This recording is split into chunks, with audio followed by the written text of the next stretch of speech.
The late autumn sun poured over Sage Hollow Valley like a thin layer of warm ash, settling gently over time itself.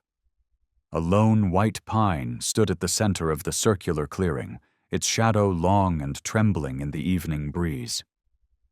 Dark-winged birds circled once before disappearing behind the distant ridgeline, as if this place still guarded an ancient vow no one dared to speak aloud. The auction began without a bell. No bidding, no numbers, no names called. Only a man stepped out from the forest's edge, holding a long staff capped with silver, the head carved into the likeness of a crow. Chief Omen Raincrow. His hair was long and gray like early morning fog. Every step he took made no sound, even on the thick carpet of dry leaves. Perhaps it was because people believed he had walked among lost spirits long enough to know how not to frighten them. No one laughed. No one whispered. Though this was called an auction, no one came here for amusement. They came to make a choice, to decide whether they dared to bring home a creature the world had once deemed beyond saving. "We begin," Raincrow said, his voice low and deep, like a murmur rising from the earth's core. He didn't announce the items. He told stories. Each dog was introduced, not by tag or category, but by memory. The first was Kai, once freed from an illegal dog-fighting ring. The half-stitched knife wound still stretched along his belly. He flinched whenever metal clanged. Next came Luna, who had lived under a house for over 2 years. She never stepped through an open door without trembling. She moved only when she heard a lullaby. Then came Hopper, Blitz, Mina, each name a chapter once erased from the book of humanity, now rewritten across matted fur and sorrowful eyes. Offers began to form, not in numbers, but in actions. Some stepped into the circle and knelt, hand extended. Others dropped an old toy once cherished by a dog they'd lost. Some stood silently, as if apologizing on behalf of someone who once did something unforgivable. Some dogs stepped forward. Some shrank back. There were moments, brief and fragile, when eyes met, then broke apart under the weight of uncertainty. And then, a few names were chosen. Not bought. Chosen. Chief Raincrow nodded each time someone left the circle with a creature by their side. His gesture was like a quiet farewell, sending someone who'd been lost back home. As the sun shrank to a thin orange ribbon at the edge of the horizon, Raincrow did not call out another name, but those who had attended the auctions at Sage Hollow before knew. There was always one left for last. Not because it was least wanted, but because it was most deeply considered. And finally, Raincrow's voice dropped further, as if calling something not meant for the world of men. The one no one has ever approached. No one has ever made it stop growling. There were no sighs, no murmurs, just a pause. As if even the forest held its breath. Then, from the farthest edge of the circle, where light faded to dying embers on damp soil, a metal crate was wheeled out. It was unlike any crate brought here before. The frame was thicker, reinforced with crossbars. The paint had been clawed into deep grooves, as if teeth or talons had once tried to tear through it in rage. One corner was dented outward, exposing dark steel beneath. Evidence of past collisions with unyielding force. Whether struck or rammed from the inside, no one could say. Dried mud clung to the wheels, and the smell of old iron, burned wood, and long fermented sweat rose with every slow roll forward. A tattered silver tarp covered the crate, its edges torn, parts lifting in the breeze. But the darkness inside remained thick enough to conceal all, except one thing. Breath. Not rapid, not silent, but steady, heavy as the hiss of a manual compressor. low, resonant, brooding. One could almost picture the chest within rising and falling, not from fear, but from restraint. A woman in the front row shivered. She pulled her scarf higher, not from cold, but from instinct, the primal instinct of a lesser creature sensing something that would not accept a lower place on the food chain. Chief Raincrow gave no signal, but the man wheeling the crate, thin, avoiding all eyes, lowered his head and grasped the tarp. And then the cover was slowly pulled back. The black shape inside stirred. Not like a predator lunging, not like a trained dog awaiting command, but like a heavy mass, roused from a sleep stitched with fury, uncertain if it would open its eyes. No name was called, no paperwork presented, no serial number, no summary of history. Only one word was spoken. Not a name, but an identity. Riven. The sound sliced the air in half, like a dull blade cracking through glass. A second later, as lamplight caught Riven's form, the crowd drew back, just slightly. No screams, no scrambling. But shoulders tensed, eyes widened, and breaths locked behind ribs. Riven stood. Every motion, even the smallest, tightened the air like a bow pulled to breaking. He didn't leap like an excited dog. He rose, slow, deliberate, with a kind of stalking tension, as if he knew exactly how much damage each joint could inflict. His back reached the waist of the nearest man. His shoulders were broad, thick with muscle. His bones showed beneath rippling sinew. His coat was pitch black, not glossy, but dry and matte, like ash caked over slow-burning coal. His neck turned slowly. His eyes swept the crowd, not locking onto anyone, but anyone he glanced at felt scanned, measured by something ancient and precise. Those eyes, copper-toned, didn't gleam, didn't dull. They didn't look like a dog's. They looked like burned steel, melted once in fire, hardened again with memories no one could decipher. And then they saw it.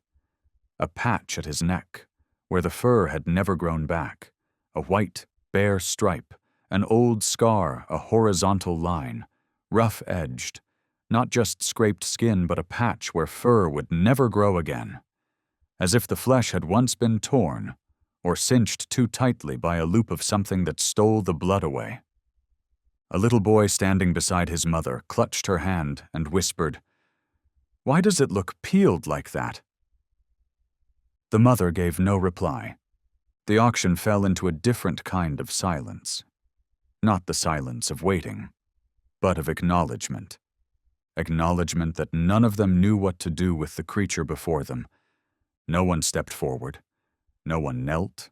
No applause. No whistles. Only a stretch of emptiness between Riven and the world. One no one dared to cross. Then suddenly, Riven growled. It wasn't a bark. It was a growl, from the gut, through the throat, spilling out past the canines like a sound without language, one that could only be felt in the spine. The nearest man froze. Eyes wide, Riven lunged, not to strike, not to reach, but enough to rattle the entire cage. The shriek of metal tore the air. A man in a military jacket stepped back 3 paces. His duffel dropped with a soft but echoing thud. Raincrow said nothing. He didn't intervene. He only lowered his head, as if mourning something invisible. And Riven turned away. Not out of boredom, not out of mercy, but as if the one who had just walked off wasn't worthy enough to be growled at a second time. Everyone left. Everyone had been torn by the distance between comfort and intrusion. As the sun disappeared behind the ridgeline, the field sank into the dim, golden hue of oil lamps hung along the fence. Chief Raincrow crossed his arms. The wind lifted the hem of his robe, rustling in quiet waves. "Riven hasn't chosen anyone," he said softly, as if speaking more to the spirits than to the living. Perhaps he's still waiting for someone who won't walk away. And then, from the far end of the circle, behind the thinning crowd, a small, slender figure began walking forward. Slow, unshaken, unafraid. She carried no number, spoke no words. She stepped to the very edge of the circle, where the light of the white pine still touched the earth. The soil beneath her feet held a shallow dip, as if someone had once stood there a very long time ago. The wind threaded through her hair, lifting the hem of her ash-gray cloak to reveal muddied boots. Not the shoes of a visitor, but those of someone who had walked for days without leaving the land. She didn't call his name. She didn't sit. She didn't look at Riven. She simply stood. Close enough for Riven to see her. Far enough not to cross the line.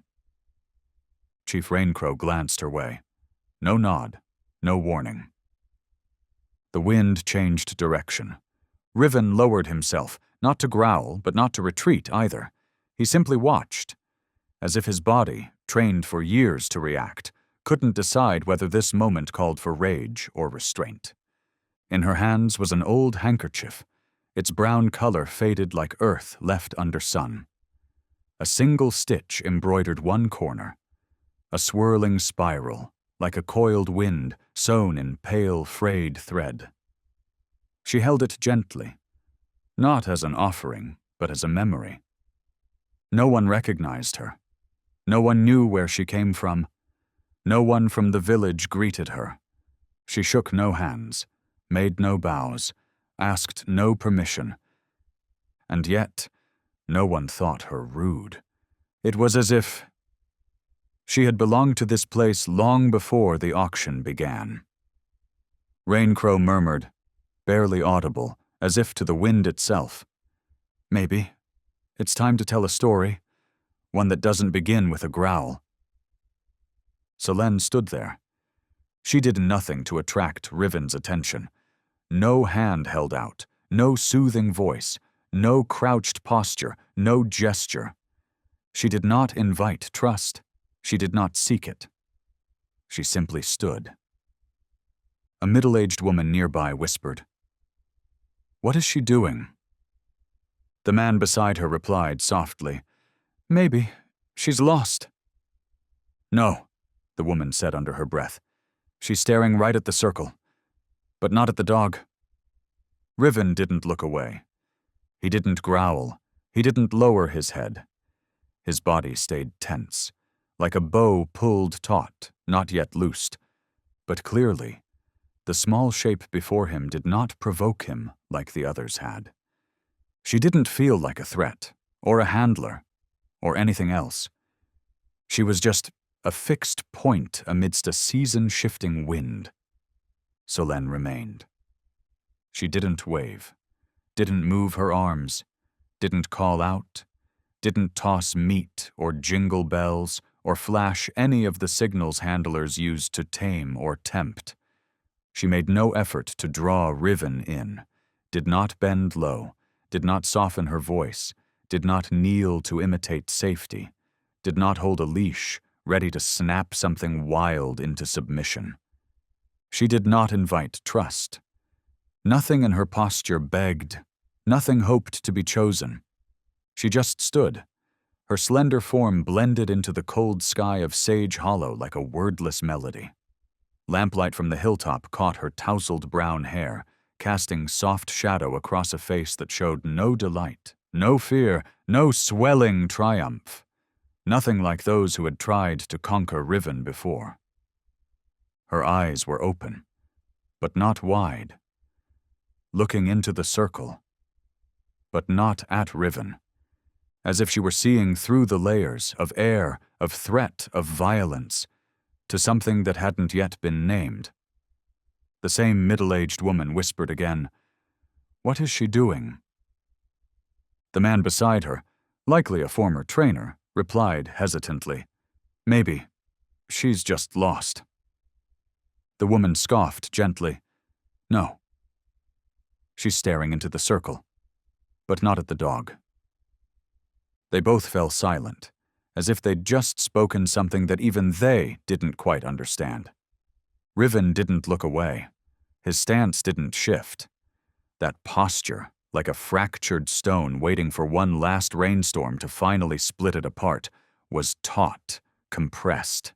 Ears up, eyes unblinking, back foot still braced, but unmoving, not even an inch. No growl, no customary step back, the one he always used when refusing someone. But no approach either. Just watching. Intense, but not defensive. The most chilling thing wasn't his ferocity. It was the moment a creature, wired to defend, chose not to react. He had once roared when the first man approached, had slammed the bars when a woman tried to tempt him with food, had curled inward when a boy whistled at him. He had responded to everything, with growls, with stares, with unrelenting silence. But now, facing this girl, he did nothing. Not because she felt safe, not because she had succeeded, but because he hadn't yet decided what she was. She wasn't a challenger.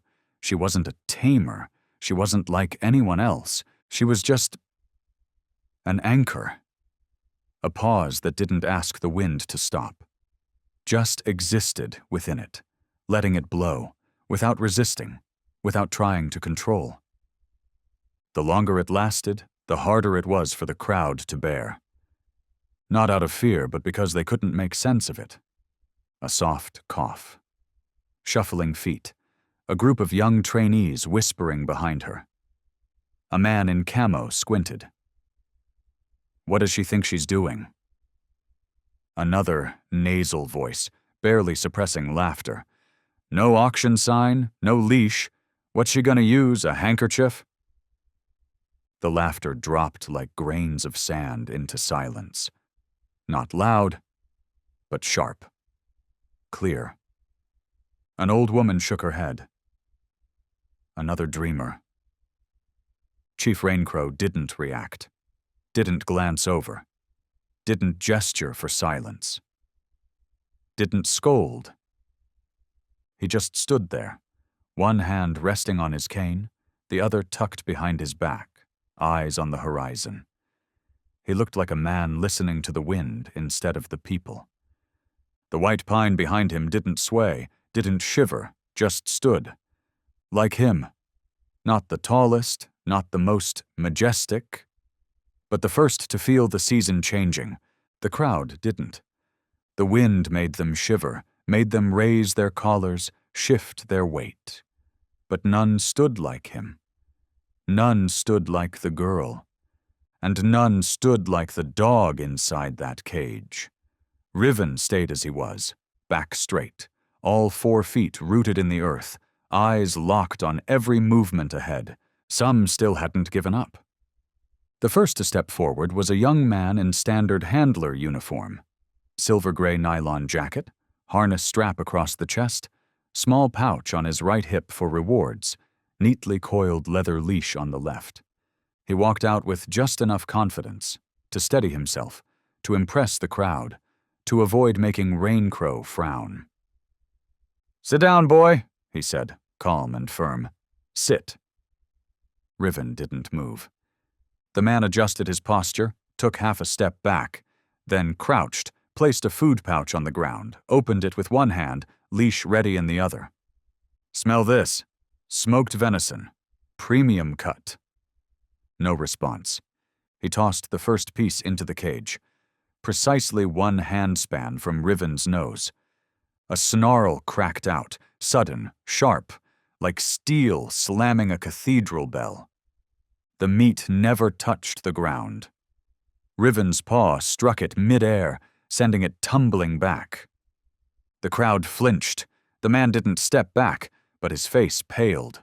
Riven lunged forward, whole body crashing into the bars, forelegs raised, teeth bared to the gum, growl like a grinder ripping tiles from stone. The man stepped back.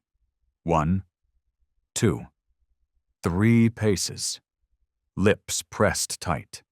Hand tightened on the leash, then dropped. He nodded to Raincrow and left the circle without a word. Riven turned away, eyes now on the white pine, back still straight, as if he had tested one and found him unworthy. Next came a woman, older, perhaps a vet. She moved slowly, gently. In her hand, a faded tennis ball, still carrying the scent of dirt. "I have no command," she said softly, "but I know how to play." She sat, placed the ball on the ground. No roll, no toss, just placed. Then pulled her hand away. "Just once, if you want to." Riven tilted his head, eyes narrowed. His body sank slightly, like a signal of readiness. She smiled. "See, no one's forcing anything." The second growl came faster, shorter, snapping like a whip. Riven pressed against the bars, teeth almost closed, tension pulsing. His eyes gleamed, not with rage, but with calculation. She'd said no pressure, but still expected a response. He caught that. She drew back, fingers tightening slightly on the ball. Not out of reluctance, but because she understood.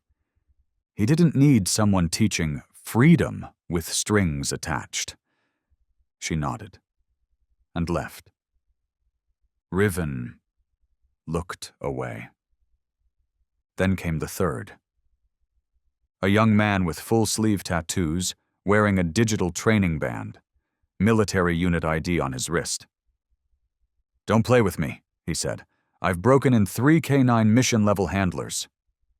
He extended his hand. No food, just command.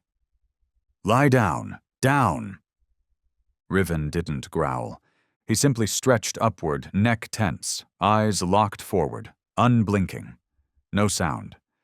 But the air tightened, suffocating, like someone spotting an exposed wire just above a flooded floor and knowing one more step could kill them. "Listen, boy!" A growl broke, layered, surging. Riven sprang up on all fours. Though barred in, he thrust his neck as far forward as possible. Spit flew from his canines, foam mixed with blood, as if his throat couldn't bear to keep screaming something no one cared to understand. The soldier reached into his back pocket and drew a tranquilizer gun. The crowd gasped. Chief Raincrow didn't move. Riven stopped growling, a strange silence, as if he'd seen this before, and the last time his comrade hadn't woken up after the shot. He stepped back, but didn't turn away, didn't lower his head. The soldier hesitated, then put the gun away. He left, no words, no goodbye, no apology. Riven watched him go and turned away. One by one, they came. The first after Riven's snarl was a young man in a crisp handler's jacket, face freshly shaved, movements sharp, posture confident. A technician. He brought no treats, no toys, just a commanding voice, precision in his breath, and the skills of someone who had stood before dozens, maybe hundreds, of more difficult dogs. He entered with a steady nod. Didn't bow too low, but carried no arrogance either. Stopped at a safe distance, his stance textbook perfect, firm but flexible. "Sit," he ordered. Not loud, not rushed. Riven watched. No response. The man changed tone, added hand signals, raised 2 fingers, then lowered them slowly, repeated the command. "Sit." Riven still watched. Not with fear, not quite defiance either, but as if saying, "Don't you see what's wrong here?" Then a low growl, not loud, but enough to make the air shift in the cage. Riven didn't lunge, just lowered his center of gravity, eyes narrowing. The trainer bit his lip. stepped back. Once, then again. Riven turned away. Not in triumph, but as if making a note. Well-trained, but only speaks. Doesn't listen. Next came a woman of age. Silver hair tied back neatly, a wool scarf around her shoulders embroidered with a dog's face. One with compassion. She gave no commands, just soft eyes and a whispering voice like a lullaby. "Sweetheart, no one will hurt you again." She didn't move closer. But from her pocket, she pulled a scrap of cloth, maybe an old shirt from her own dog, and placed it on the ground. Riven stretched forward and sniffed. She smiled. A smile filled with warmth, but not free of hope. She stepped back, softly repeating, "That's it. Good boy." Riven growled. But this time it was different. Not fierce, not loud, but mournful, like the gentlest refusal and the deepest despair. Because he didn't need pity. He needed to be seen as something that had never surrendered. The woman stepped away, wiped her eyes, said nothing more. Riven turned away. The one with experience followed, an old man who'd run a search and rescue dog center for 23 years. He walked in holding a worn leather notebook, took notes, observed. He didn't speak, just made hand signals once used for injured wolves. Once, twice, 3 times. Riven didn't react. The man wrote something down, tried a blinking reflex test. Riven didn't blink. Then, Riven lowered his head. Not in submission, but as if he'd turned everything off. For a moment, it was as if he vanished, though his body remained. The old man lowered his pen, he sighed, and walked out of the circle.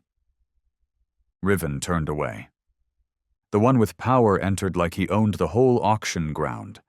Black suit, purple tie, a metal wristband engraved with the logo of an international security firm. He didn't speak, just snapped his fingers. Behind him, someone brought out a gold-trimmed cage, a collar that shimmered in the light. He looked at Riven like property, not with disdain, but desire. "This one's got looks," he said. "Give it a few weeks of retraining." He reached into his pocket. A small device, high-frequency whistle, the kind used to rewire neural responses. Riven didn't growl. He took one step, just one. And his eyes, they no longer reacted. They were fire, pure fire. The man stopped snapping. Not out of fear, but because he'd been seen through. In that moment, he knew, if anything remained in this creature, it could not be bought. He backed away. No words, no scowl, no bow. Riven turned away. The last to step in was someone who came to give. A young woman, dyed red hair, arms wrapped around a plush toy dog, clearly someone who had once loved an animal deeply. She approached with trembling emotion. "Let me make it right. For what they did to you." She sat down, placed the stuffed toy on the ground, called his name. Not wrongly, not theatrically, just whispered, "I won't leave you, I promise." A growl slipped out, not loud, not long, but cold. She froze, fought back tears, then turned away. Riven turned away. One by one, with everything, skill, compassion, discipline, money, promises, they all stepped forward. They were all turned away. Not because Riven was too difficult, not because he was useless, not because he couldn't be saved, but because he was testing them, not with tricks, not with defiance, with only one method, the growl and the turning away. As if Riven was asking each one, not with words, but with his presence. If I don't obey, if I don't eat, if I don't look, if I don't stop growling, will you still stay? No one stayed. They didn't fail. They simply didn't pass a test they never realized was happening. And then the wind shifted. Not cold wind, not storm wind, but the kind that comes with changing seasons, when the forest stops howling and only whispers lullabies. Solene was still there. No commands, no movement, nothing at all. But he didn't growl, and he didn't turn away. He looked, longer than he had looked at anyone. She didn't believe she was better than those who came before. She didn't think she was more worthy. She wasn't more skilled. She didn't love animals more than anyone else, but she stayed. She didn't try to coax him. She didn't try to make him feel better. She just remained, without being welcomed, without being answered, without being growled for.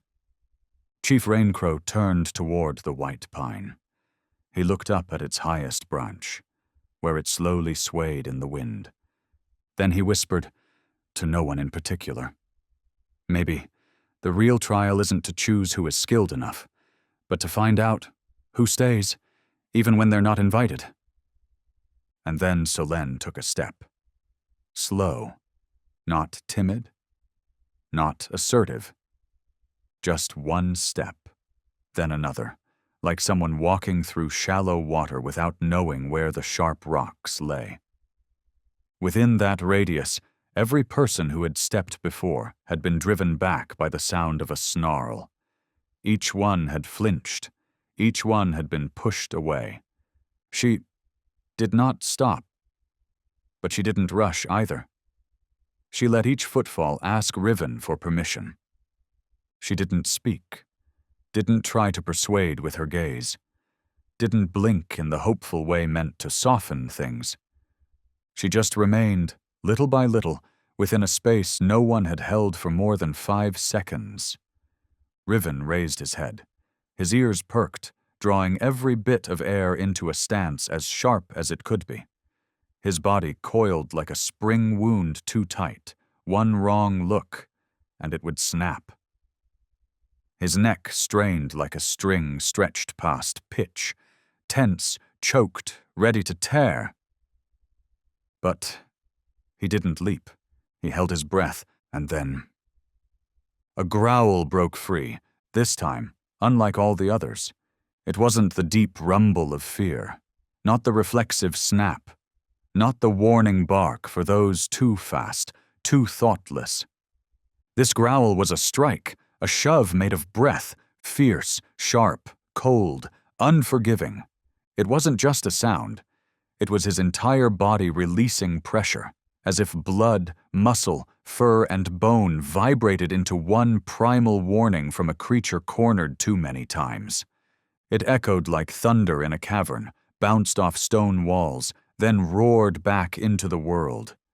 It scraped through his throat like metal dragged across stone. Not because he wanted to attack, but because he couldn't bear what he didn't understand. The crowd recoiled almost in unison. A child behind them burst into tears, though he wasn't even seen.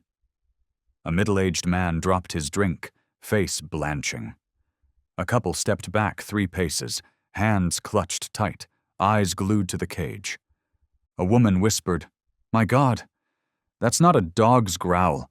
It's like something that burned and came back." The wind turned back on itself. It kicked up a faint trail of gray dust.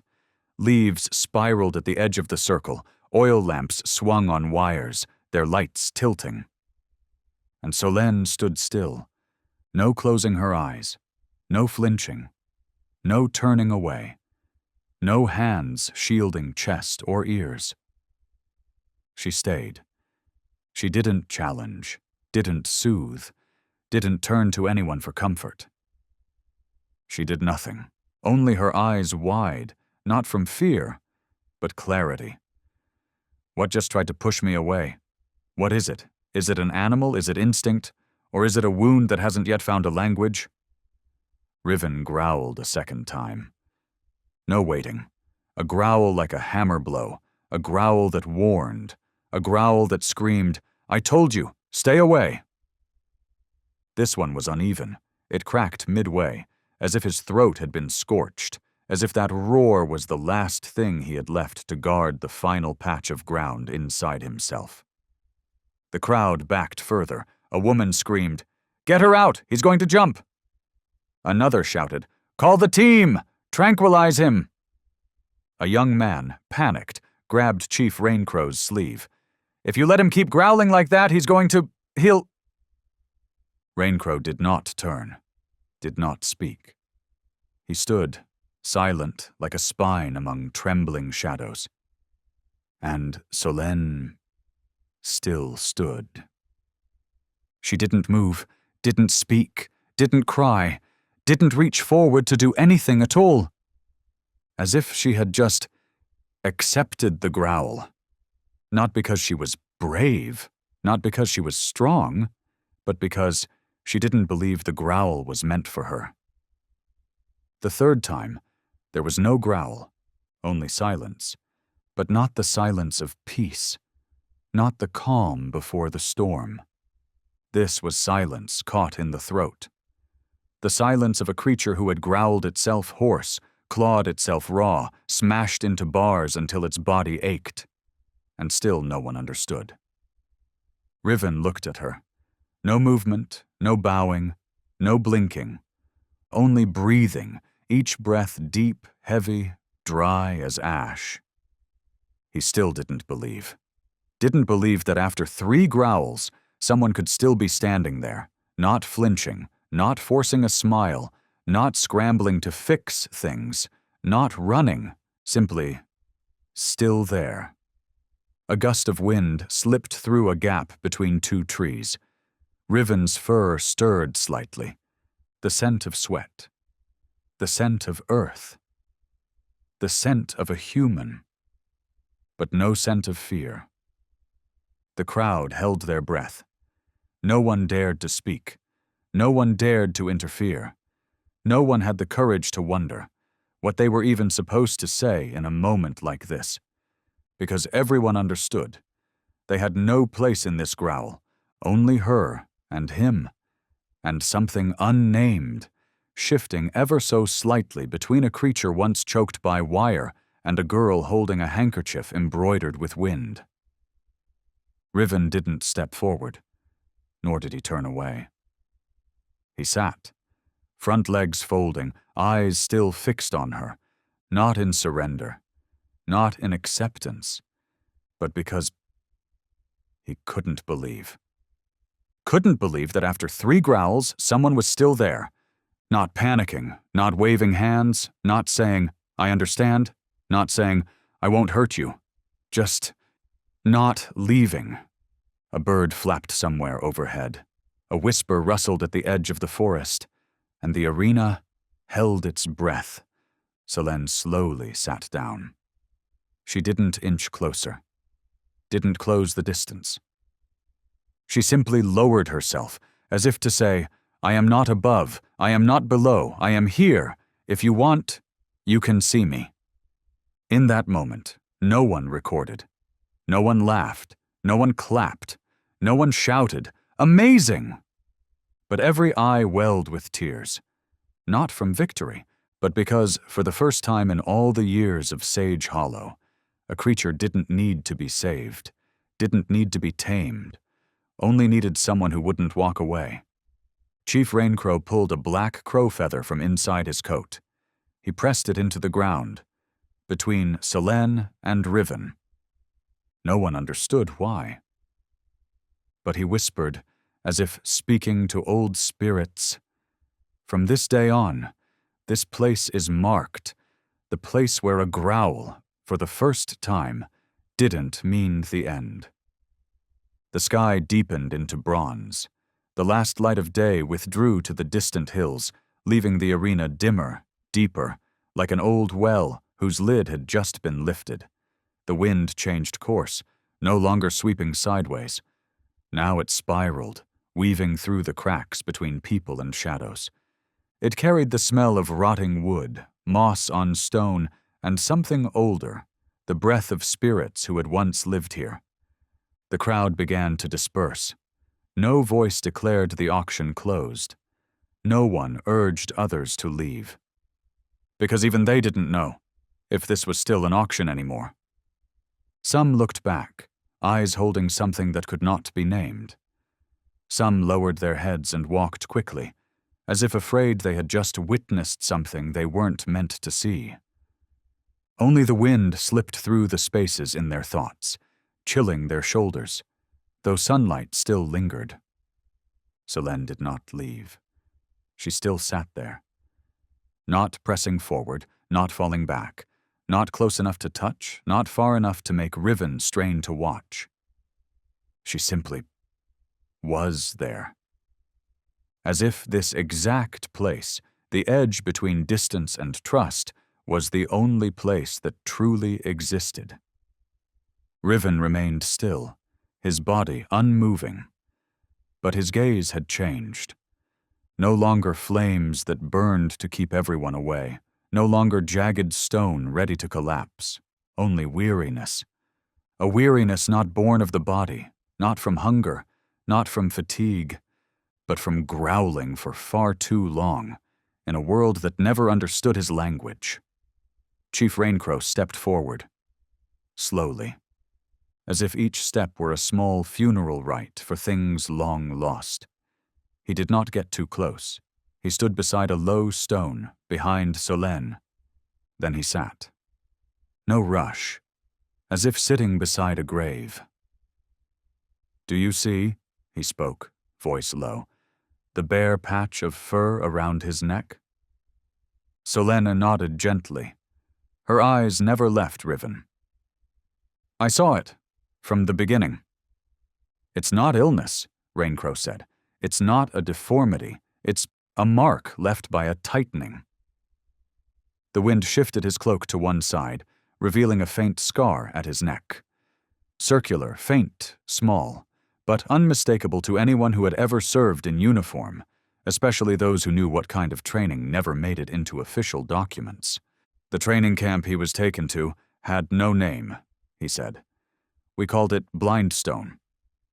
Because no one knew where the orders came from, and no one left with eyes that still saw justice. You know," he continued, slower now, eyes still not meeting Riven's, as if afraid he'd see an old version of himself. "Many have seen that patch, that bare spot around his neck. They look once and turn away. They think it's a sign of danger, of violence, of madness in the animal. But no one asks, where did the wire come from? Who pulled it tight?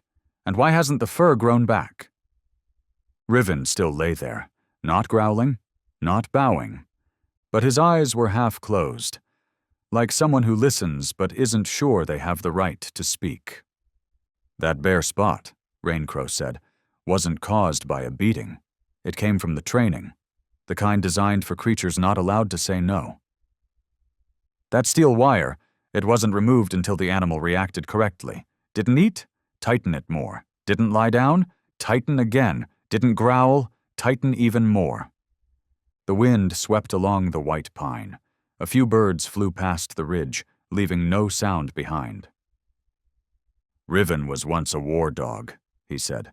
"Code Viex 16. No name, no handler of his own, no play, only judged by one metric, neutralization efficiency." His voice now wasn't just narration. It was confession. "I was once the one who read the reports on Riven. I was the one who wrote stubborn behavior in the final column. I was the one who signed the form that said, this animal is no longer compatible with operational environments." Solène listened. She didn't interrupt. She didn't do what others often mistook for empathy. She simply opened a space for the truth to pour out and seep into the earth like holy water at the end of a long day of penance. During one session, Raincrow continued, they noted that Riven did not react correctly to the whistle cue. They increased the voltage, switched to a larger collar, tightened the wire until the flesh swelled, then tore. But Riven didn't howl, didn't whimper, he only growled. And that was the first time I saw a growl that wasn't meant to threaten. It was to hold on to the last piece of dignity, in a world that only valued obedience. Selene looked at Riven. He didn't respond, but his eyes opened, slowly, just enough to meet hers, without turning away.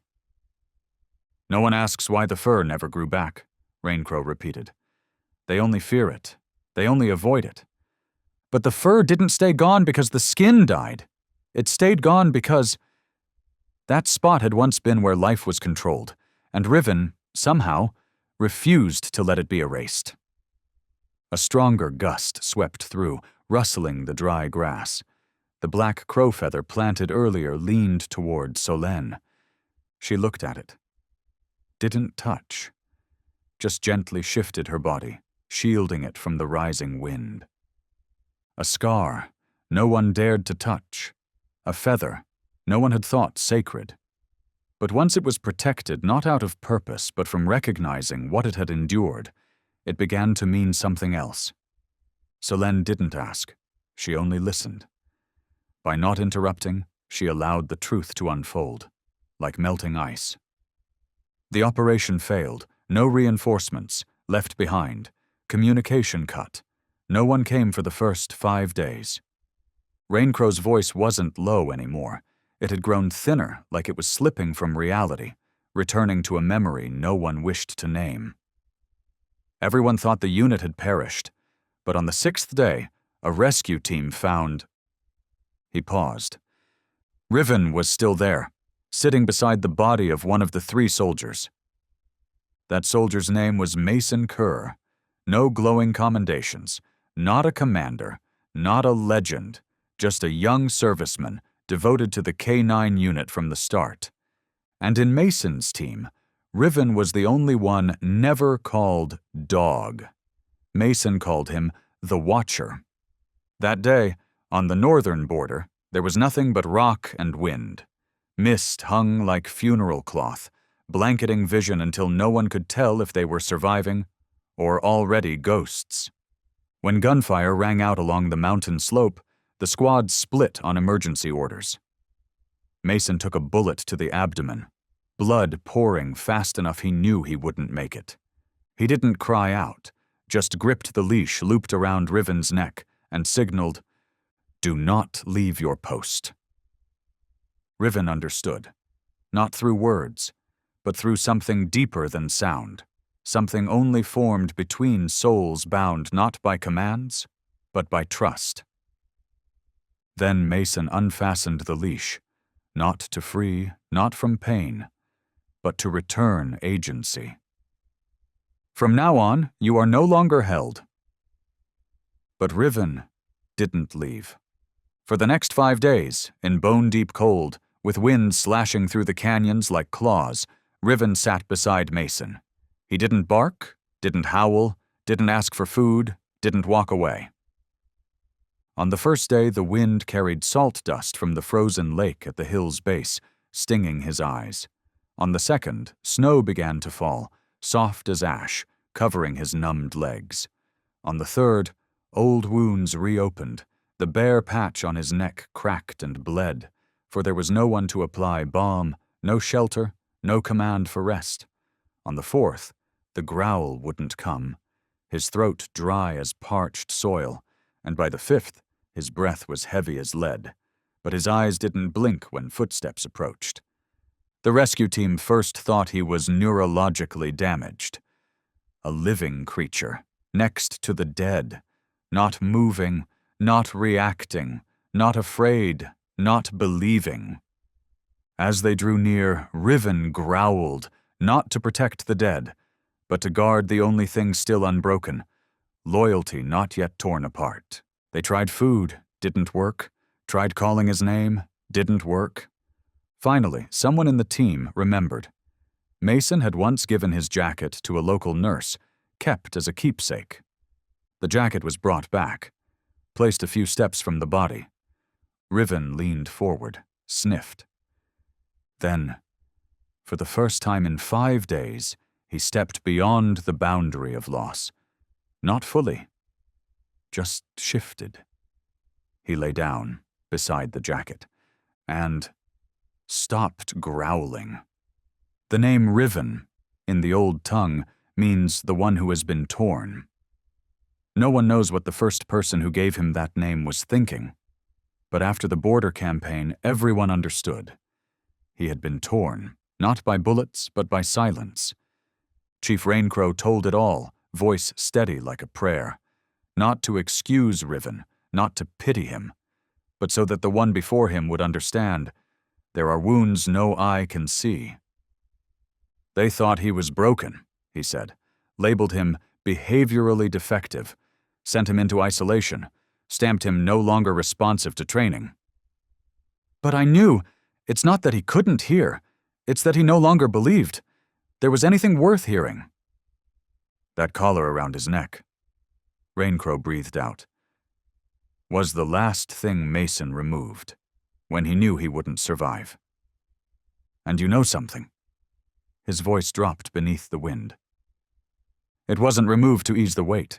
It was so Riven would know. From now on, no one holds you back anymore. Solène remained silent. Didn't ask, didn't comfort, didn't deny. She only placed her hand gently on the ground, where the grass brushed against Riven's coarse fur. Riven didn't pull away, didn't turn, just tilted his head. One ear drooped slightly, as if it had heard a sound it once knew. Riven didn't need someone to hold him back, didn't need someone to drag him forward. He only needed to know that if someone walked beside him, they wouldn't leave, whether he growled or stayed silent.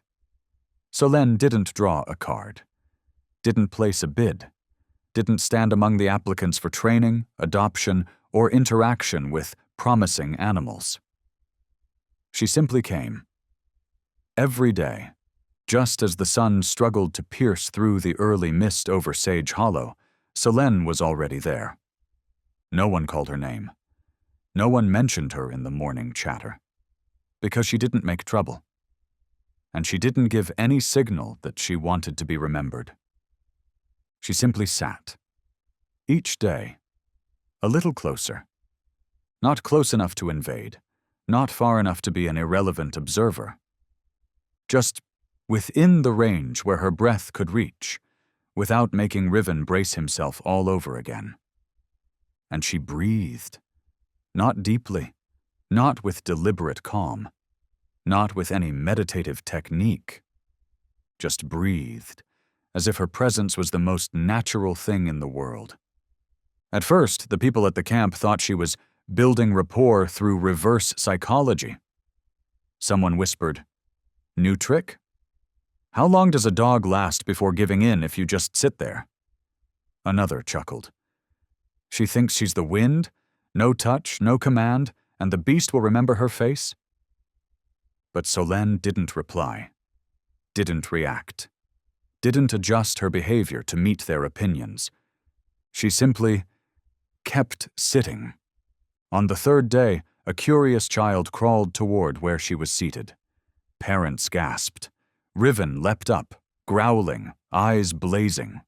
Solène didn't turn. She simply reached one hand behind her, gently stopping the child, and said, "He's not threatening you. He just wants to know if you'll run." On the fifth day, it rained. Still she came. No umbrella, no hooded coat, only an old handkerchief wrapped around her neck, its edges frayed, but the embroidered spiral still intact. She sat in the rain, and Riven didn't growl. He watched for a long while, then turned his face away. But not his back. That was the first sign. Not a wag. Not a bowed head. Just a quiet permission. If you need to be there, stay. I won't push you away, but I haven't invited you in. Chief Raincrow witnessed it all, from the upstairs balcony, from beneath the white pine. He didn't take notes, didn't report to the board, didn't call a meeting. He simply placed a small stone on the edge of the dirt ring where Solène often sat. A silent marker. To say, "Here, something is shifting." On the 10th day, Solène opened her eyes and found Riven watching her. No snarl, no shrinking, just looking, then turning away again. Not in avoidance, just enough. Enough to know you're not pretending. Enough to see you're not seeking a reward. Enough to believe, when I no longer have the strength to growl, you'll still be here. Solène didn't call out his name, didn't ask, "Are you hungry?" Didn't extend her hand. She didn't try to connect. Because she understood, what Riven needed wasn't connection. He needed someone calm enough that he didn't have to be on guard. One morning, a silver mist clung to the pine trunks. Solène arrived as usual. Sat, breathed. Eyes half closed. Riven didn't growl. He stood at a distance, head tilted slightly. Didn't approach, didn't retreat, just watched. Then turned his face away, but not his back. And in that fleeting moment between wind, silence, and silver light, something like permission to exist rose within them both. Solène didn't smile, didn't say a word. But for the first time, she took out a small folded note from her coat pocket, written in soft handwriting. "I didn't come to ask permission to take you away. I just want to stay until the day you feel there's no need to growl anymore." She didn't hand it to Riven, just placed it on the ground, between them. The wind rolled the paper once, then it stopped beside the stone Raincrow had once set down. One circle, one mark, one message, without a voice. Solène didn't draw a card, didn't place a bid, didn't line up to apply for training, adoption, or animal rehabilitation. She simply came, every day, just as the sun struggled to pierce the morning fog above Sage Hollow. Solène was already there. No one called her name. No one brought her up in morning briefings, because she caused no trouble, gave no sign of wanting to be remembered. She simply sat, each day a little closer, not close enough to be intrusive, not far enough to fade into irrelevance, just within the distance where her breath might reach, without making Riven brace again. And she breathed, not deeply, not lightly on purpose, not with any practiced technique. Just breathed, as if her presence was the most ordinary thing on earth. On the first day, they thought she was a new volunteer. On the second, they watched with skepticism. By the third, whispers began. "Is this a new method? How long until the dog breaks down? She thinks she's the wind? Touch nothing, say nothing, and hope the beast remembers?" Each step Solène took, not toward Riven, but toward not retreating, became an excuse for the crowd to twist what they didn't understand. On the fourth day, a middle-aged trainer shook his head and muttered, "What are you doing here, sweetheart? That's a war dog, not some pup needing comfort." Another woman added, "Look at its neck, still red. Do you know what animals like that have done to their handlers?"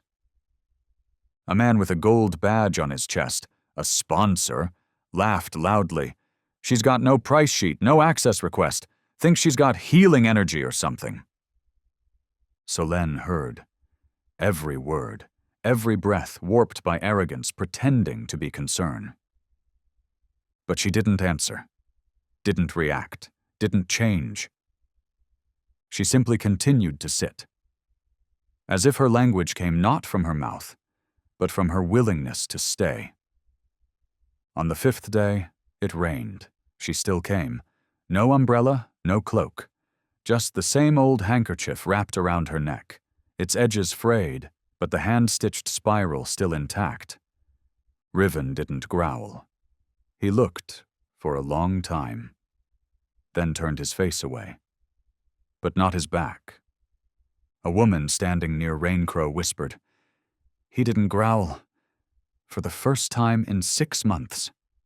He didn't answer.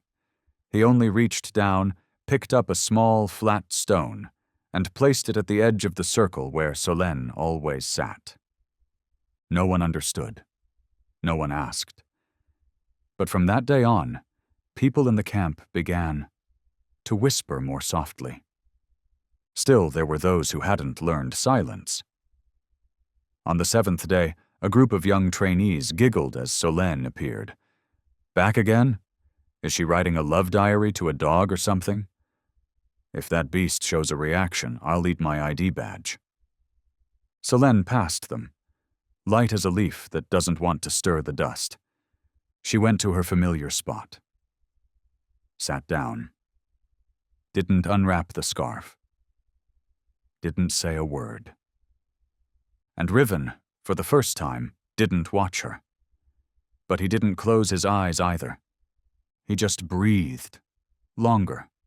Slower. Not like a guard, but as if he had begun to remember the rhythm of someone breathing beside him. Chief Raincrow watched from the small balcony. In his hand, a dry pine twig. The wind blew, a needle fell to the ground.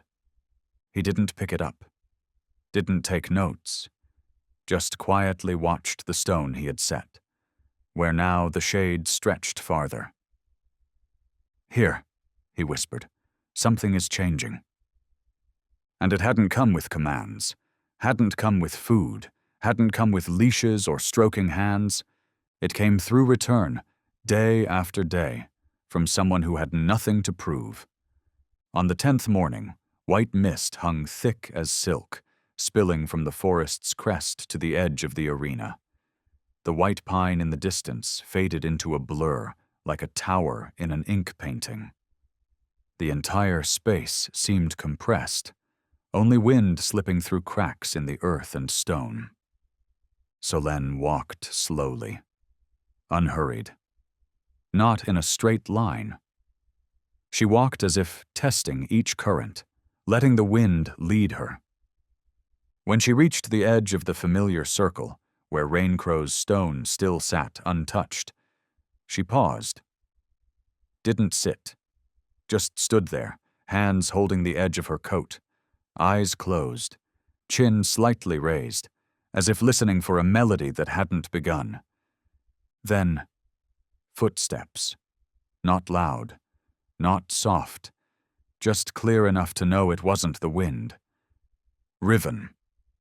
He stepped out from the shadows, the place that had always been his domain. A place no one had dared to cross.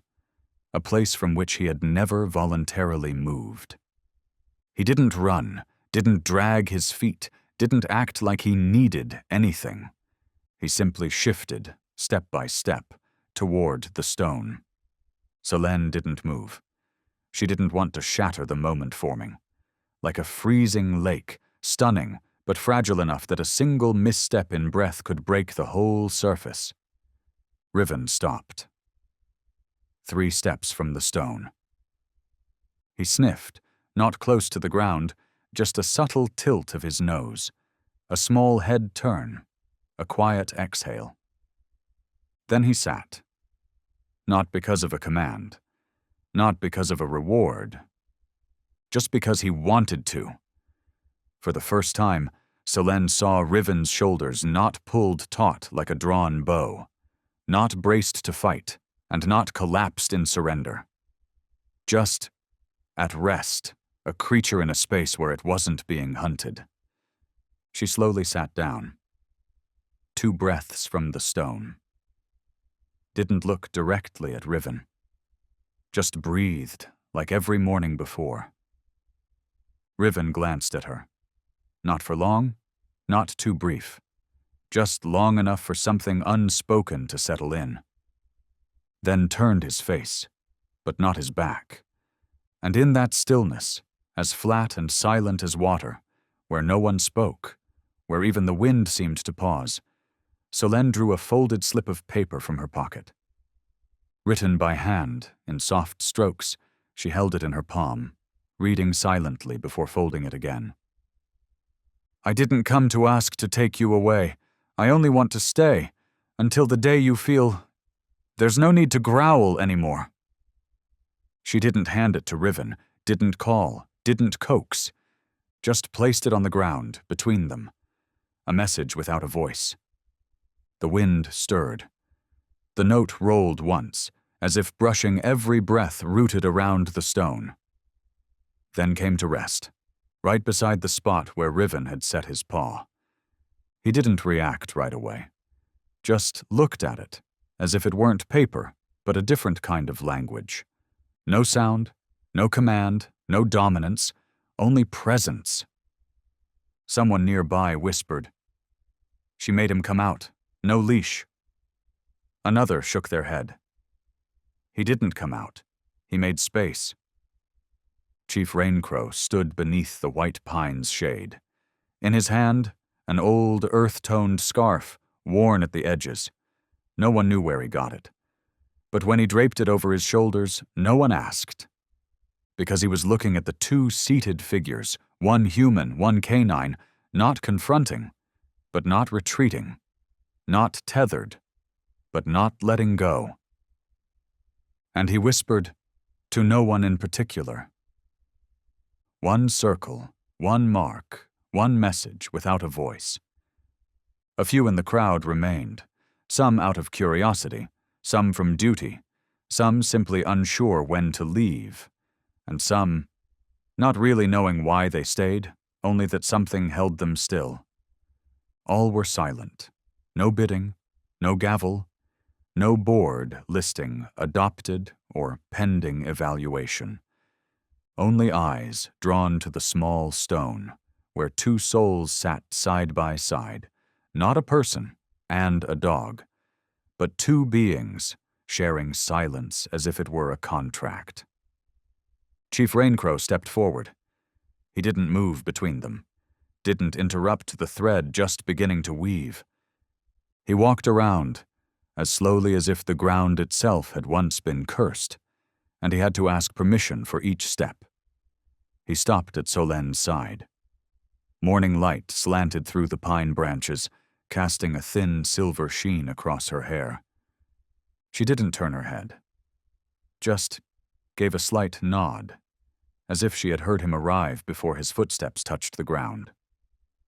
He sat down, an arm's length away, didn't look at her, only looked at Riven. Riven didn't growl, didn't snarl, didn't retreat. He looked back and blinked. You didn't place a bid, Raincrow said, voice calm as water without ripples. Solenne shook her head. No. A long silence followed. Not cold, not tense, just the kind of space waiting to be filled with something truer than words. Then he spoke again.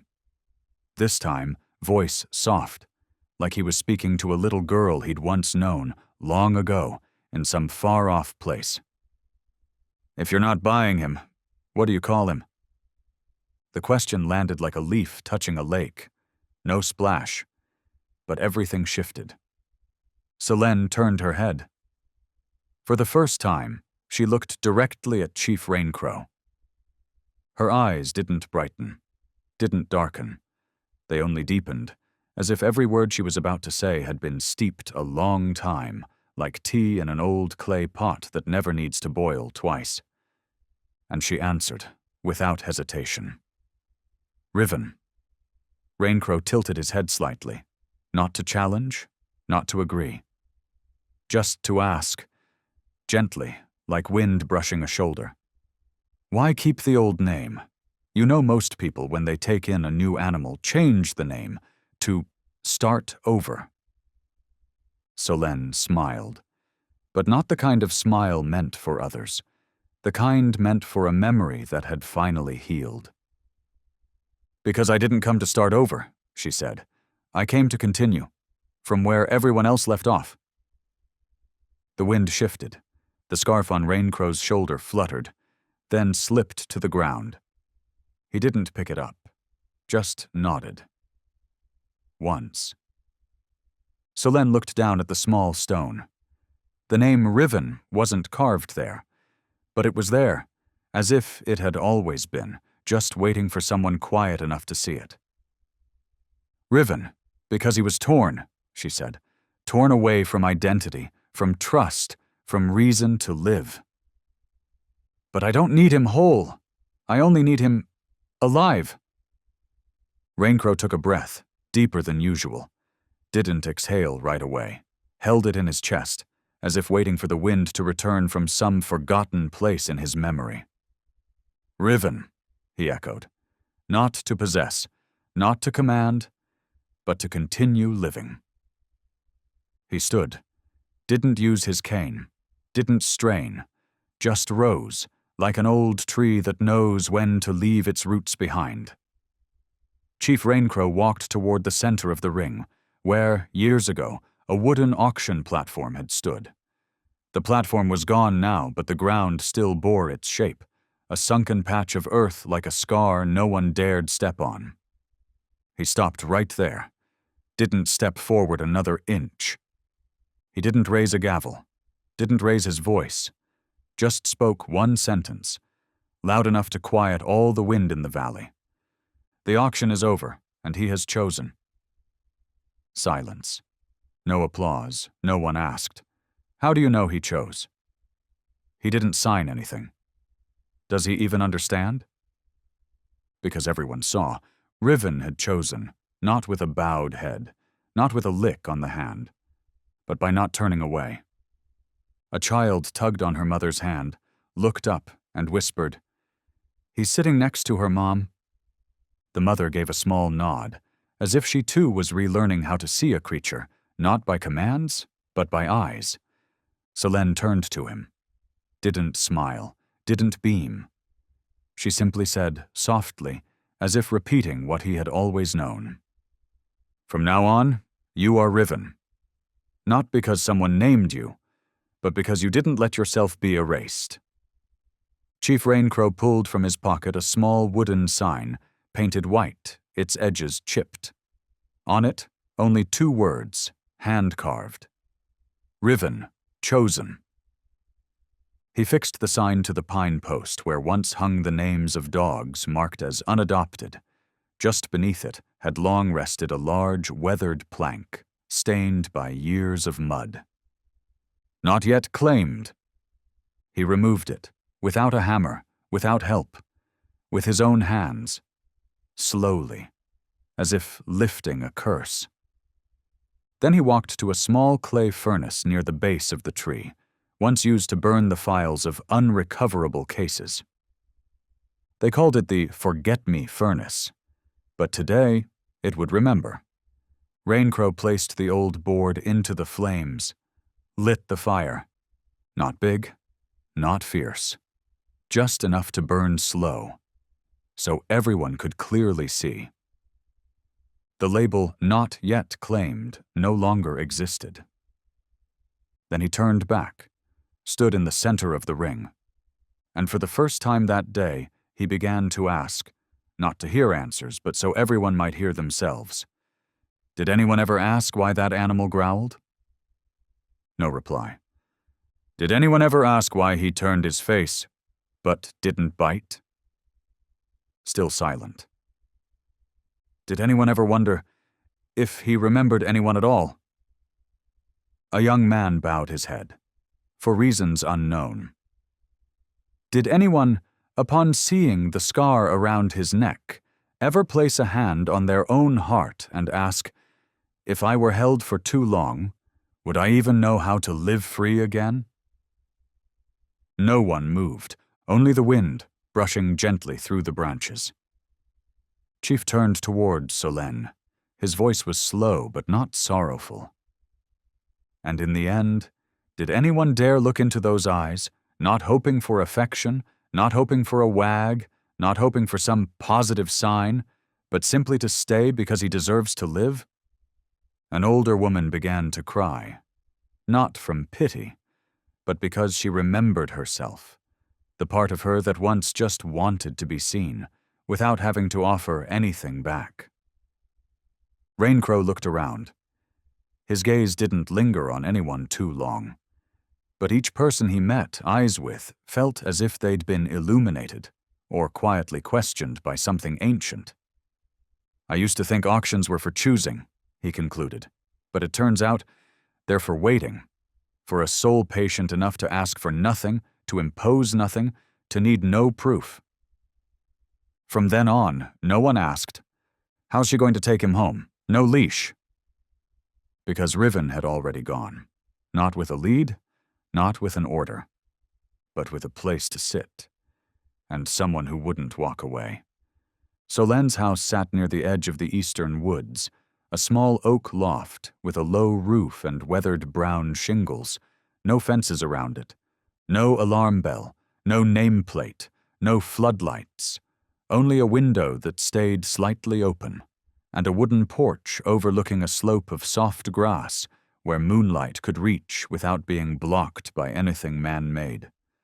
Solen made no special preparations, no mattress laid out, no toys bought, no food scattered as a trail, no blanket scented with something familiar. She simply opened the door and waited. Riven came. No call brought him, no leash led him, no one guided the way. He arrived on the morning after the auction, in the gray blur between mist and light. Not fast, not slow, just enough for a creature long withdrawn from all touch to choose a new destination on his own. He stopped at the steps, didn't climb, just stood, far enough to turn back if he needed to, close enough to know someone was waiting, without forcing him. Solen stood in the kitchen, didn't come out, didn't kneel, didn't reach out. She only tilted her head, as if posing a question without words. "If you're here, then this is home." And Riven stepped inside, not following a cue, not drawn by food, not because anyone called, but because he wanted to. He chose a spot near the door, not close to the kitchen, not near the bed, not beside the table. He didn't sprawl like a house dog, didn't curl up like a wounded animal. He lay on his side, eyes open, ears alert, mouth still, but his chest tensed, as if holding a breath caught between two worlds. Solen didn't touch him, didn't approach, didn't place a hand on his head, didn't say, "Good boy, you made it." Because this wasn't redemption. It was permission to go on living. That first night, Riven didn't sleep. He made no sound, didn't pace like a nervous dog, didn't growl, didn't whine. He lay by the door, like a gatekeeper. Not to protect, not because he distrusted Solen, but because he wasn't used to not being under threat. At times, he looked out towards the porch, as if expecting someone to appear from the forest and say, "Game's over, back to the compound." No one came, no one called, no hand seized his neck, no training signal was triggered, only Solen's breathing, soft and steady from across the room. No scratching at the door, no pressure, just unconditional presence. The first morning, when sunlight filtered through the pines, Solen stepped out of her room. She didn't call his name, didn't hold a leash. The door was still open, and Riven was still there. He didn't lick her hand, didn't leap in joy. He just turned his head, glanced, then looked back outside, but didn't leave.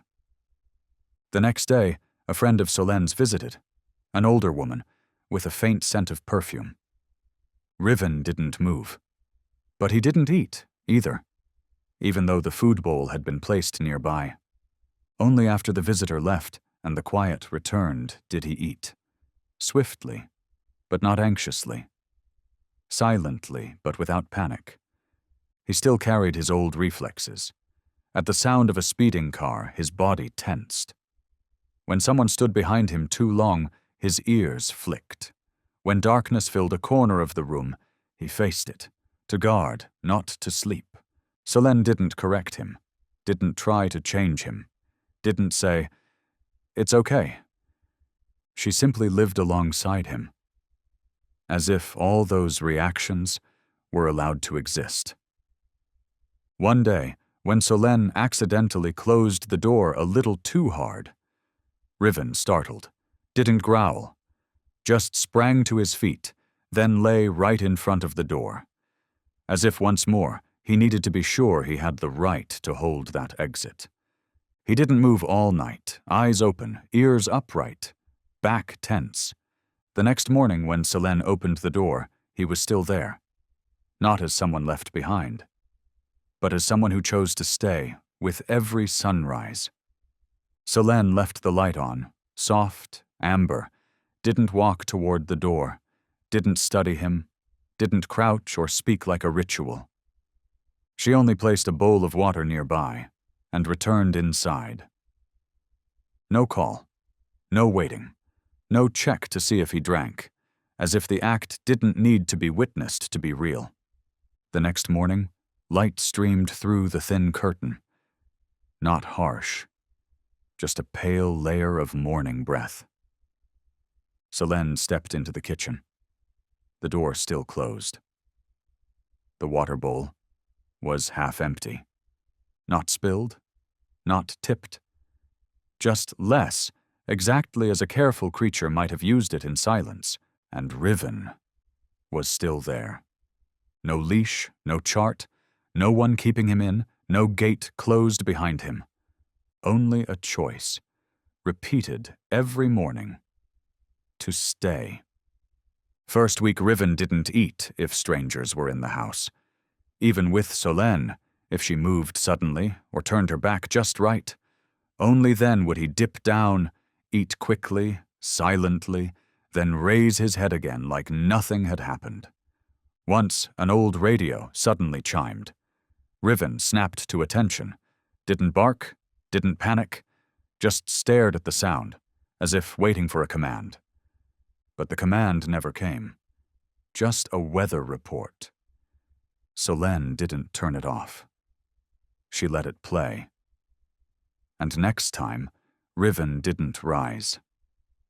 Second week, Riven began stepping onto the porch, didn't go far into the yard, didn't run down the grassy slope, just sat at the edge of the wood, where the light could touch his back. Didn't look into the forest, didn't scout for exits. He looked toward Solène, where she sat reading under the pine. Once, Solène looked up, met his gaze. Not long. No clear meaning. But it was a look that knew how to respond. She didn't wave. Didn't call his name.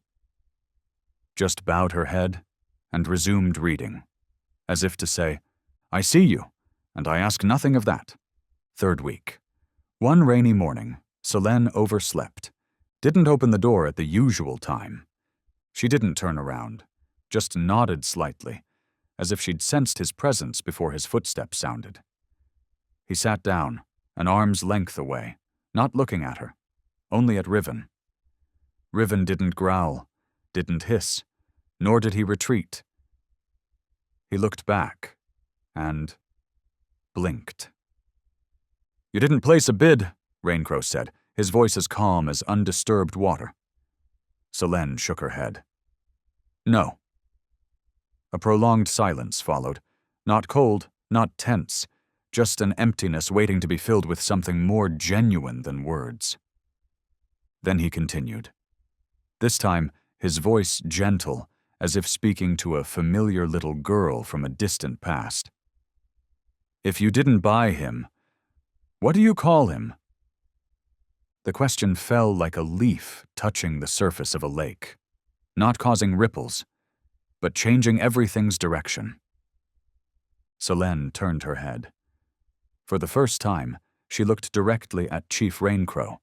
Her eyes didn't brighten, nor darken, just deepened, as if each word she was about to say had been steeped for a long time, like tea in an earthen pot that never needed reheating. And she answered, without hesitation. "Riven." Raincrow tilted his head slightly, not to refute, nor to confirm, just asked, lightly, like a breeze brushing past the shoulder. Why keep the old name?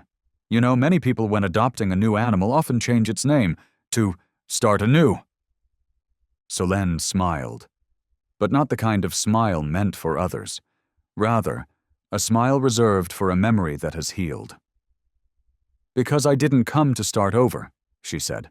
I came to continue, from the very place others left off. The wind changed direction. The scarf on Raincrow's shoulder fluttered gently, then fell to the ground on one side. He didn't pick it up, just nodded. Once. Solène looked down at the small stone. There, the name Riven wasn't engraved, but it appeared, as if it had always been there, just waiting for someone calm enough to see it. Riven, because he was torn, she said, because he had been ripped from his identity, his trust, his purpose. But I don't need him to be whole. I just need him to be alive. Raincrow took a slightly deeper breath than usual, didn't exhale immediately, held it in his chest, as if waiting for the wind to return from an untidy memory. Riven, he repeated, not to own, not to obey, but to continue living. He stood up, without using a cane, without twisting his body, just stood, as a long-standing tree branch knows when to leave its old root. Chief Raincrow returned to the center of the circle, where, the previous year, a wooden auction podium had stood. The plank had since been removed, but the ground still bore a depression, like a scar everyone avoided stepping on. He stood precisely there. Didn't step forward even an inch. He didn't bang a gavel, didn't raise his voice, just one sentence, enough to make all the winds in the valley stop blowing. The auction has ended, and he has chosen. Silence. No applause. No one asked, "How do you know he chose?" He didn't sign anything. He doesn't understand anything to choose, because everyone saw. Riven had chosen, not by bowing his head, not by licking a hand, but by not turning his back. A child held her mother's hand, looked over, and whispered, "He sat next to her, Mom." The mother nodded slightly, as if she herself was relearning how to see a creature not through commands, but through eyes. Solène turned to him, didn't smile, didn't rejoice, just said very softly, as if repeating something he had known for a long time. "From now on, you are Riven, not because someone named you, but because you didn't let yourself be erased." Chief Raincrow took a small, white-painted wooden sign from his pocket, its edges chipped. On it, just 2 words, hand-carved. Riven, chosen. He attached the sign to the pine post where the list of eliminated dogs used to hang. Right below was a large, old, mud-stained wooden board. No buyer yet. He took it down, not using a hammer, not asking for help, with his own hands, slowly, as if removing a curse. Then he walked toward the small earthen kiln near the tree's base, where, in the past, papers of unmanageable cases were burned. People called it the forgetting kiln, but today it would not forget. It would remember.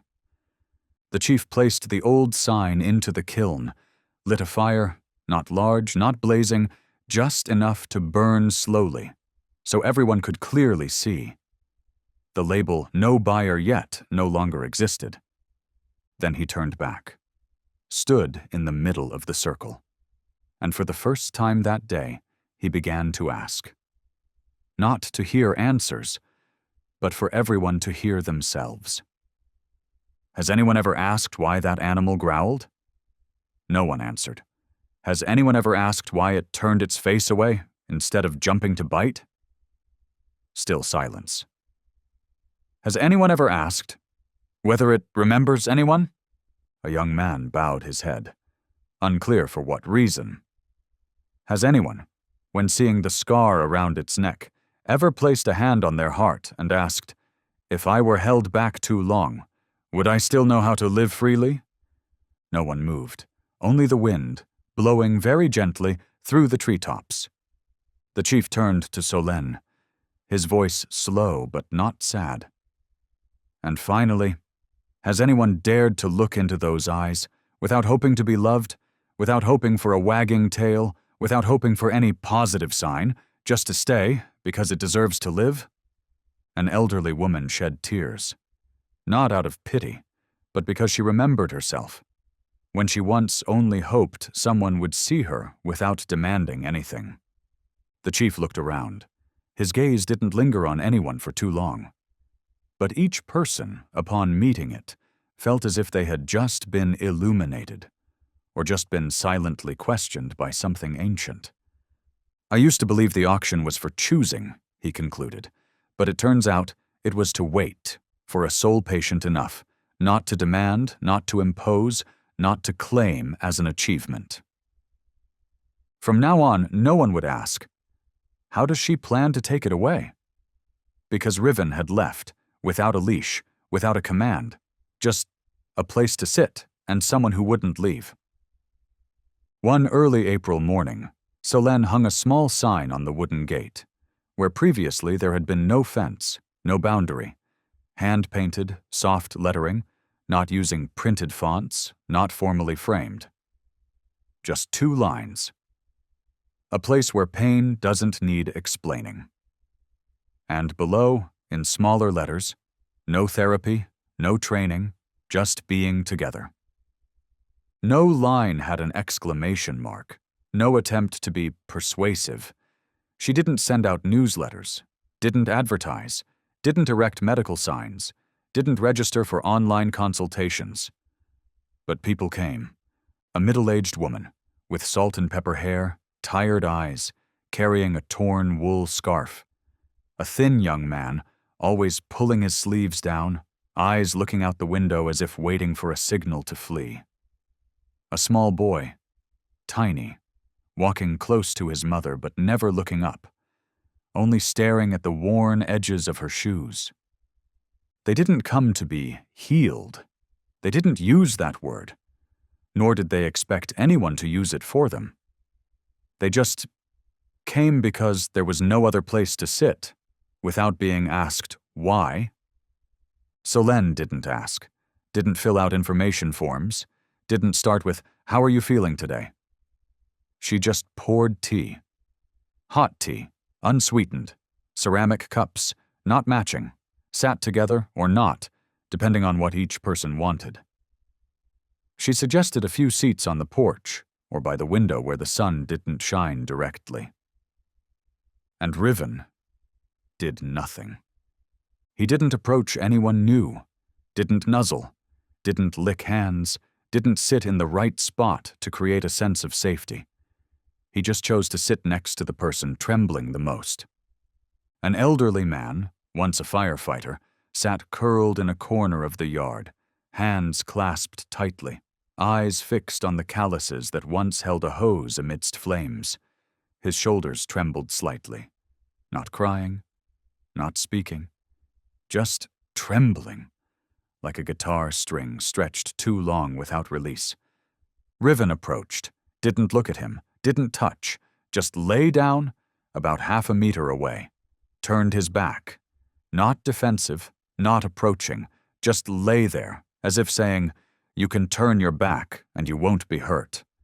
3 sessions, no change in position, no change in attitude. On the 4th session, the man gently touched Riven's back. Not firmly, just enough to feel life's warmth.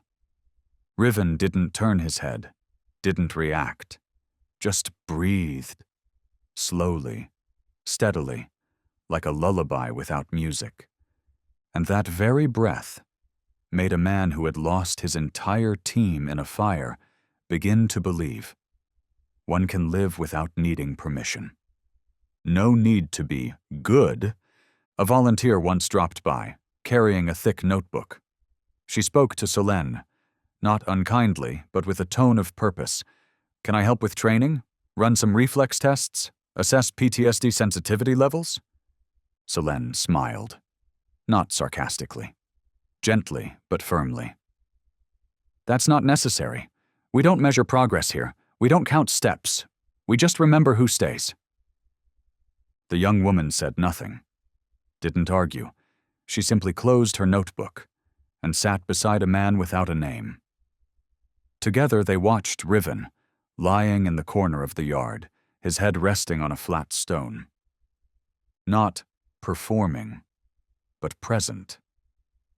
Riven didn't know how to perform. He didn't shake hands, didn't sit on command, didn't fetch, didn't push wheelchairs like dogs in those emotional support videos, but he knew when someone was about to cry, and didn't want anyone to see. He would stand up, not quickly, not loudly, and block the view of others, not to make the person feel cared for, but so they wouldn't feel exposed in their most fragile moment. A teenage boy who had locked himself in his room for 2 months sat pressed against the old wall behind the porch. He didn't speak, just trembled. Riven came over and sat sideways, not facing him, not turning away either, just positioned himself parallel to the escape path, so that if the boy needed to run, he still could. That day the boy spoke for the first time. "This dog doesn't care if I'm okay or not. He just breathes with me." And Solène, from the kitchen, just bowed her head. Said nothing. Because that was the entire purpose of this place. A little girl, about 8, once lost in a refugee camp. She came with a young woman, perhaps an older sister or a volunteer guardian. No documents, no records, no official name. She didn't speak for 3 days, didn't cry, didn't scream. Only her eyes never stopped moving, darting constantly, as if the room might vanish at any moment. She feared the dark, even silence. Solène didn't ask why, didn't try to start a conversation, didn't make her tell. She simply read fairy tales each evening, not to lull to sleep, but to keep a human voice in the space. But in some passages, in the silent spaces between pages where Solène's voice faltered slightly, the girl's heartbeat would quicken like a drum. She gripped the edge of the blanket, her legs curled up as if ready to flee. Riven didn't intervene. He didn't come in like a savior, didn't jump on the bed, didn't nuzzle her like in those dogs comforting children clips. He simply stepped into the room, slowly, like a shadow shifting with the breeze. Then lay down, along the foot of the bed. Didn't rest his head, didn't press close. Just lay there, close enough that she could feel his warmth through the blanket. No forced cuddling, no whimpering, no attempt at interaction, just presence. That night, for the first time, the girl fell asleep without screaming, didn't jolt awake, didn't dream of a forest of people running away. Not because she was comforted, not because the story was perfectly told, but because another being had chosen to breathe beside her, as a signal, life is still here, quietly enduring. The next morning, Solène closed the book. The girl said nothing. She simply placed her hand on the blanket, where a faint black hair remained, and for the first time, she spoke. A single word. Him. Just that. But enough to make the older girl burst into tears, not from worry, but from relief. One time, a doctor visited the center. He offered to help Solène create assessment files, progress feedback charts for the people who came. Solène smiled, then pointed toward the porch, where Riven was sitting beside an old man who didn't speak. The man trembled, not from cold, but from too long without being touched without flinching. Riven didn't tremble. He sat, didn't touch, didn't turn. They both looked toward the distant mountains. No words, no clocks, but neither left. Solène said, just loud enough for the doctor to hear, "You see, No need to speak. No need to evaluate. Just, I won't leave until you're ready to stand. That evening, the doctor left no files. He only dropped a handwritten note into the mailbox. It's been a long time since I've seen someone be allowed to be themselves, without being fixed. Thank yous, without sound. The center never closed, had no operating hours, no appointment schedules, no fees. But each person who came had their own way of saying thank you. One woman quietly returned after 3 weeks.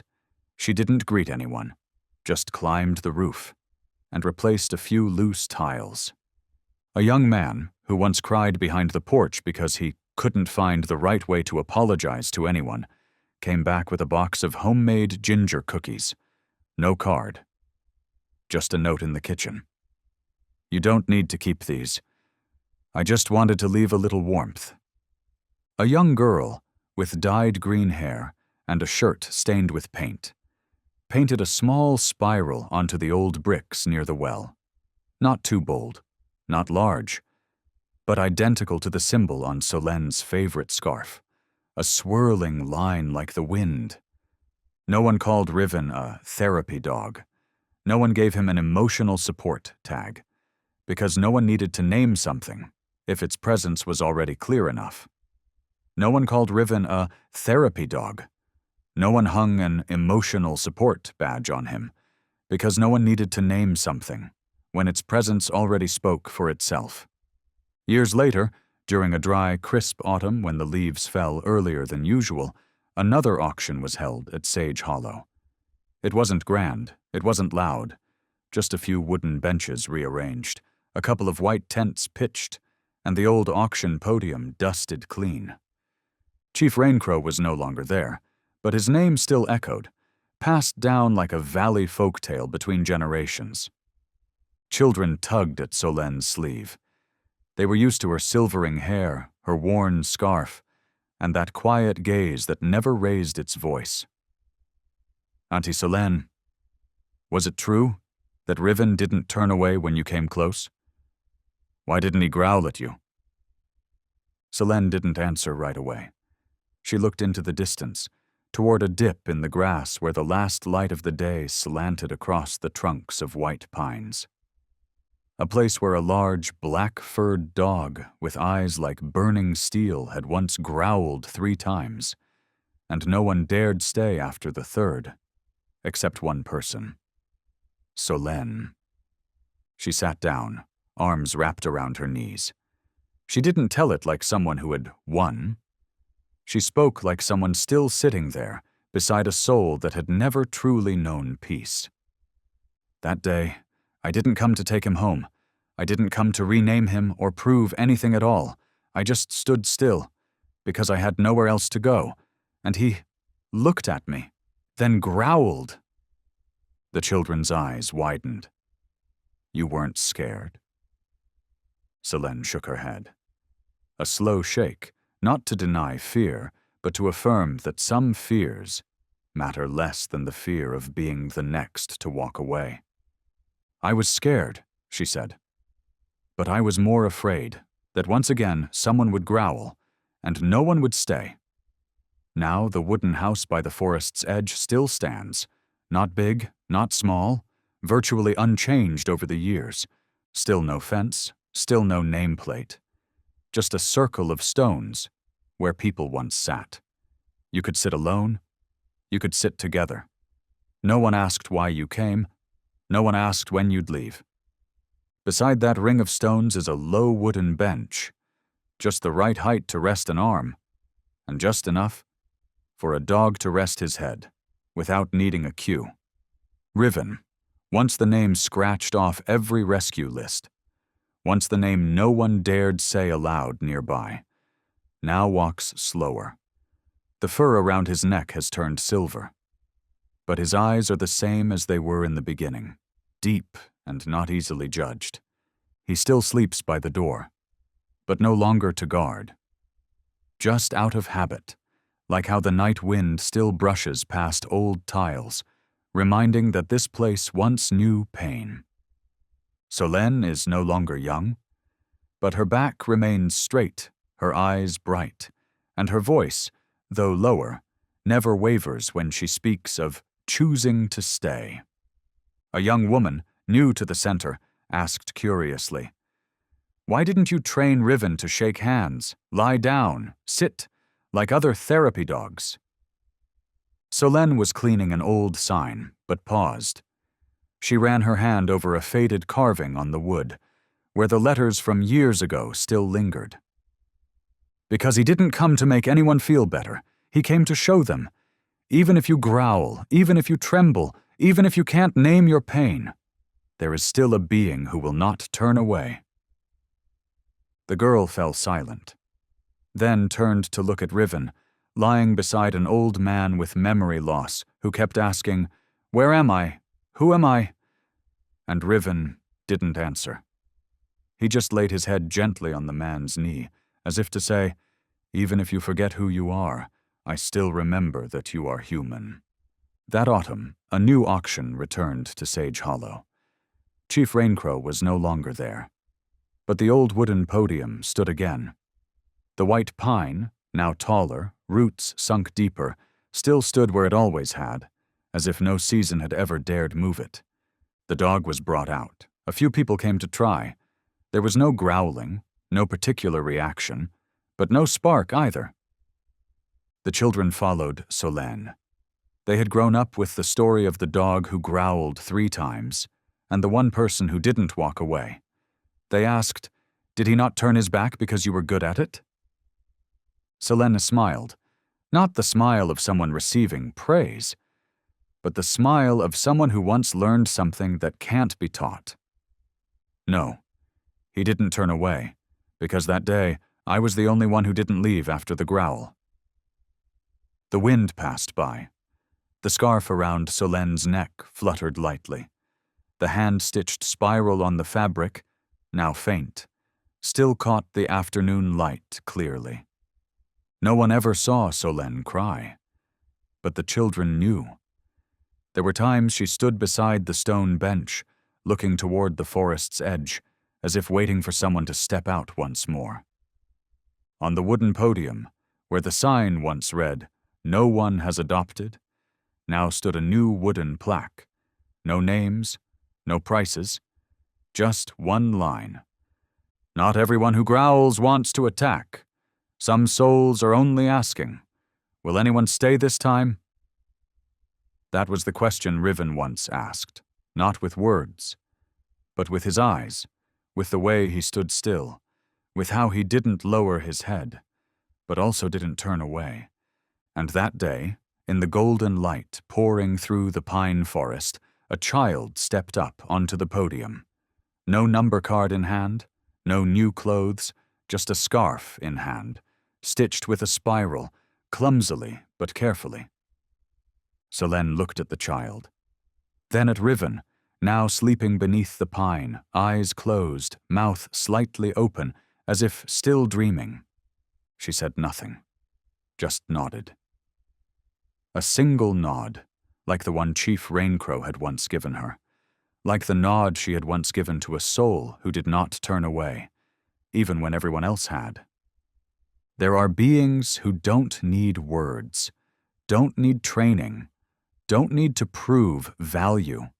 They simply exist as a quiet reminder that love doesn't require full understanding.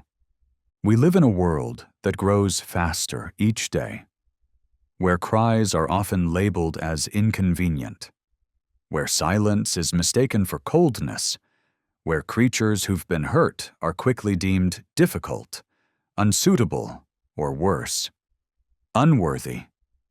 But if we're willing to sit, just for a moment, in the presence of a soul growling out of fear, or an eye that avoids contact out of old betrayal, maybe we'll hear something no language can quite express. "I'm not demanding, I'm just asking. Will anyone stay this time?" Not everyone can train a dog, but anyone can choose not to walk away when a heart needs to be heard. Because sometimes, the one thing that keeps a being here isn't a leash or a reward, but a presence gentle enough not to frighten it one more time.